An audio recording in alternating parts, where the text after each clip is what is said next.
ಶಿಕ್ಷಕ ವೃತ್ತಿ ಇದು ಖಾಸಗಿ ಶಿಕ್ಷಣ ಆಡಳಿತ ಮಂಡಳಿ ಉಪನ್ಯಾಸಕರು ಭಾಳ ಕಷ್ಟಪಟ್ಟು ಇವತ್ತು ನಮ್ಮ ತಿಪ್ಪಣ್ಣ ಬಾಗಲೋಡ್ ಅವರು ಹೇಳಿದಂಗ ಈ ಸಂಸ್ಥೆಗಳನ್ನ ಬೆಳೆಸ್ಕೊಂಡು ಹೋಗ್ತಕ್ಕಂಥ ಕೆಲಸ ಇವತ್ತು ಮಾಡ್ತಾ ಇದ್ದಾರೆ. ಸರ್ಕಾರದಿಂದ 5,000 ಕೋಟಿ ರೂಪಾಯಿಗಳನ್ನು ಮಾನ್ಯ ಸಚಿವರು ಹೇಳಿದ್ರಿಗ ಶಿಕ್ಷಣ ಇಲಾಖೆಗೆ 1,250 ಕೋಟಿ ಮೀಸಲಿಡ್ತಕ್ಕಂಥ ಕೆಲಸ ಇವತ್ತು ಕಲ್ಯಾಣ ಕರ್ನಾಟಕದಲ್ಲಿ ನಾವು ಮಾಡಿದ್ದೀವಿ ನಮ್ಮ ಸರ್ಕಾರ ಅಂತ ಹೇಳಿದರು. ಇವತ್ತು ಬರೀ ಸರ್ಕಾರಿ ಶಾಲೆಗಳಿಗೆಲ್ಲ ಇವತ್ತು ಖಾಸಗಿ ಕಾಲೇಜುಗಳಿಗೆ ಸಹ ಈ ಸೌಲಭ್ಯ ಸ್ವಲ್ಪ ಏನಾದರೂ ಕನ್ಸೆಷನ್ ಕೊಟ್ಟ ಸರ್ಕಾರ ಸೌಲಭ್ಯ ಕೊಡ್ತಕ್ಕಂಥ ಒದಗಿಸ್ತಕ್ಕಂಥ ಕೆಲಸ ಮಾಡಬೇಕು.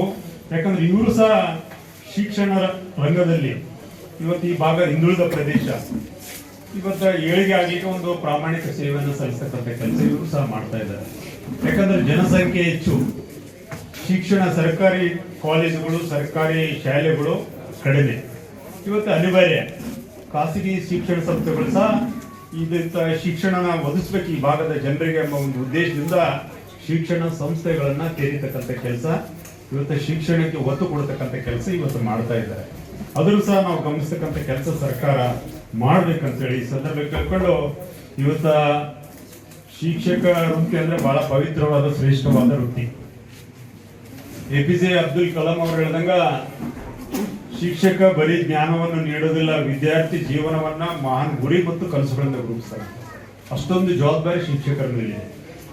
ಅದನ್ನ ಅರ್ಥಕೊಂಡು ನೀವು ಶಿಕ್ಷಣವನ್ನ ವಿದ್ಯಾರ್ಥಿಗಳಿಗೆ ನೀಡತಕ್ಕಂಥ ಕೆಲಸ ನಾವು ಉಪನ್ಯಾಸಕರು ಇರ್ಬೋದು, ಶಿಕ್ಷಕರು ಮಾಡ್ತಕ್ಕಂಥ ಕೆಲಸ ಮಾಡ್ಬೇಕಂತೇಳಿ ಈ ಸಂದರ್ಭ ಕೇಳ್ಕೊಂಡು ಇವತ್ತ ಮೊನ್ನೆ ಸರ್ಕಾರ, ನಾನು ಸರ್ಕಾರ ಟೀಕೆ ಮಾಡಕ್ ಹೋಗಲ್ಲ. ನನಗೊಂದು ಏನಪ್ಪಾ ಅಂದ್ರೆ ನೋವಿನ ಸಂಗತಿ ಏನಪ್ಪಾ ಅಂದ್ರೆ ಕಲ್ಯಾಣ ಕರ್ನಾಟಕ ಮೊನ್ನೆ SSLCಯಲ್ಲಿ PUCಯಲ್ಲಿ ಕೊನೆ ಸ್ಥಾನಕ್ಕೆ ಹೋಗ್ತಕ್ಕಂಥ ಕೆಲಸ ಆಗಿದೆ. ಅದಕ್ಕೆ ಯಾರು ಜವಾಬ್ದಾರ? ಸರ್ಕಾರ ಜವಾಬ್ದಾರ. ಇನ್ನು ಈ ಭಾಗದಲ್ಲಿ ವಾಸ ಯಾವುದೇ ಮೂಲಭೂತ ಸೌಕರ್ಯಗಳಿಗೆ ಕೊರತೆ ಇಲ್ಲದಂಗೆ ಇವತ್ತು ನಾವು ಶಿಕ್ಷಣಕ್ಕೆ ಒತ್ತು ಕೊಟ್ಟು ಈ ಶಿಕ್ಷಣದ ಭಾಗದಲ್ಲಿ ಶಿಕ್ಷಣದ ಗುಣಮಟ್ಟ ಮತ್ತು ಶಿಕ್ಷಣ ಶೇಕಡವಾರು ಮೇಲೆ ಬರಬೇಕು ಅನ್ನೋ ಕಾರಣಕ್ಕೆ ಸರ್ಕಾರ ಉದ್ದೇಶ ಇದೆ. ಅದು ಏನಾದರೂ ಸರ್ಕಾರ ಉದ್ದೇಶನ ಏನಾದರೂ ಈಡೇರಿಸಿದ್ರೆ ಅದು ಖಾಸಗಿ ಕಾಲೇಜುಗಳು ಅನ್ನುವಂಥ ಮಾತನ್ನ ನಾನು ಹೇಳಲಿಕ್ಕೆ ಬಯಸ್ತೀನಿ. ದಯವಿಟ್ಟು ಅದಕ್ಕೆ ನಾವೇನೇನು ಸಮಸ್ಯೆಗಳು ಎದುರಿಸ್ತಾ ಇದ್ದೀವಿ ಆ ಸಮಸ್ಯೆಗಳ ಬಗ್ಗೆ ತಾವುಗಳು ಒಂದಿಷ್ಟು ಗಮನ ಹರಿಸಿ ಈ ಹೈದರಾಬಾದ್ ಕರ್ನಾಟಕ ಪ್ರದೇಶ ಅಭಿವೃದ್ಧಿ ಮಂಡಳಿಯಿಂದ ಮೂಲಭೂತ ಸೌಕರ್ಯಗಳಿಗಾದರೂ ಒಂದಿಷ್ಟು ಅನುದಾನ ಕೊಡುವ ರೀತಿಯಲ್ಲಿ ತಾವು ಅನುವು ಮಾಡಿಕೊಟ್ರೆ ಇನ್ನು ಉತ್ತಮ ರೀತಿಯಲ್ಲಿ ನಾವು ಕಾಲೇಜುಗಳನ್ನ ನಡೆಸಲಿಕ್ಕೆ ಅನುಕೂಲ ಆಗುತ್ತೆ ಅನ್ನುವಂಥ ಮಾತನ್ನ ತಮ್ಮ ಗಮನಕ್ಕೆ ತರಲಿಕ್ಕೆ ಬಯಸ್ತೀನಿ. ಹಾಗಾಗಿ ಇವತ್ತು ಸುಮಾರು ಕಾಲೇಜುಗಳು ಇವತ್ತು ನಾವು ಮಕ್ಕಳಿಗೆ ಅನ್ಯಾಯ ಆಗಬಾರ್ದು, ಮಕ್ಕಳು ಶಿಕ್ಷಣದಿಂದ ವಂಚಿತರಾಗಬಾರ್ದು ಅನ್ನೋ ಕಾರಣಕ್ಕೆ ಯಾವುದೇ ರೀತಿಯಿಂದ ಮೂಲಭೂತ ಸೌಕರ್ಯಗಳನ್ನ ಕೊರತೆ ಆಗದೇ ರೀತಿಯಲ್ಲಿ ನಾವು ಗಮನ ಹರಿಸ್ತಿದೀವಿ ಅನ್ನೋಂಥದ್ದು.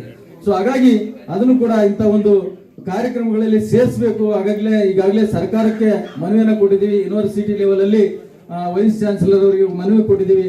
ಬಹಳಷ್ಟು ಆಡಳಿತಾತ್ಮಕ ವಿಚಾರಗಳಲ್ಲಿ ನಮಗೆ ಯೂನಿವರ್ಸಿಟಿನಲ್ಲಿ ಸಮಸ್ಯೆ ಆಗ್ತಾ ಇದೆ. ಅಂಥವುಗಳನ್ನ ಸಹಿತ ತಾವು ಗಮನ ಹರಿಸಿ ನಮಗೆ ಸೂಕ್ತ ಅನುಕೂಲ ಮಾಡಿಕೊಟ್ರೆ ಇನ್ನೂ ಹೆಚ್ಚಿನ ಮಟ್ಟದಲ್ಲಿ ನಾವು ಕಾಲೇಜುಗಳನ್ನ ನಡೆಸಲಿಕ್ಕೆ ಅನುಕೂಲ ಆಗುತ್ತೆ ಅನ್ನುವಂಥ ಮಾತನ್ನ ಹೇಳಲಿಕ್ಕೆ ತಮ್ಮಲ್ಲಿ ವಿನಂತಿಯನ್ನ ಮಾಡಿಕೊಂಡು ಕಂಡೀಷನ್ಗಳನ್ನ ಒಪ್ಪಿನೇ ಪರ್ಮಿಷನ್ ಕೊಟ್ಟಿರ್ತಾರೆ. ಆಮೇಲೆ ಫೈರ್ ಸರ್ಟಿಫಿಕೇಟ್ ಅಂತೇಳಿ ಒಂದು ಮ್ಯಾಂಡೇಟರಿ ಮಾಡಿಬಿಟ್ಟಿದ್ದಾರೆ ಸರ್. ಇದರಿಂದ ತಗೊಳ್ಳಿಕ್ಕೆ ನಾವು ಎಷ್ಟೋ ಶಿಕ್ಷಣ ಸಂಸ್ಥೆಗಳು ಬಾಡಿಗೆ ಕಟ್ಟಡಗಳಲ್ಲಿ ನಡೆಸ್ತಾ ಇರ್ತೀವಿ. ಬಹಳಷ್ಟು ಸ್ವಂತ ಕಟ್ಟಡಗಳಲ್ಲಿ ನಡೆಸ್ತಕ್ಕಂಥ ಸಂಸ್ಥೆಗಳು ಕಡಿಮೆ ಇರೋದ್ರಿಂದ ಈ ಫೈರ್ ಏನ್ ಸರ್ಟಿಫಿಕೇಟ್ ಇದೆ ಇದು ಬಹಳ ಒಂದು ಕಟ್ಟುನಿಟ್ಟಿನ ಒಂದು ನಿರ್ಬಂಧನೆ ಅದರಲ್ಲಿದೆ. ಅದನ್ನ ತಗೊಳ್ಳಿಕ್ಕೆ ನಮಗೆ ತೊಂದರೆ ಆಗ್ತದೆ. ಅಂಥದ್ರಿಂದ ಸ್ವಲ್ಪ ವಿನಾಯಿತಿ ಮಾಡಿಕೊಟ್ರೆ ಸಂಸ್ಥೆಗಳು ನಡೆಸಲಿಕ್ಕೆ ಅನುಕೂಲ ಆಗುತ್ತೆ ಅನ್ನುವಂಥದ್ದನ್ನ ತಮ್ಮ ಗಮನಕ್ಕೆ ತರಲಿಕ್ಕೆ ನಾನು ಇಚ್ಛೆ ಪಡ್ತಾ ಇದ್ದೀನಿ. ದಯವಿಟ್ಟು ಇದನ್ನ ಗಮನಿಸಬೇಕಂತೇಳಿ ವಿನಂತಿಯನ್ನು ಮಾಡಿಕೊಂಡು ಮಾನ್ಯ ಸಚಿವರು ಎಷ್ಟೇ ಕೆಲಸ ಕಾರ್ಯಗಳಿದ್ದರೂ ಸಹಿತ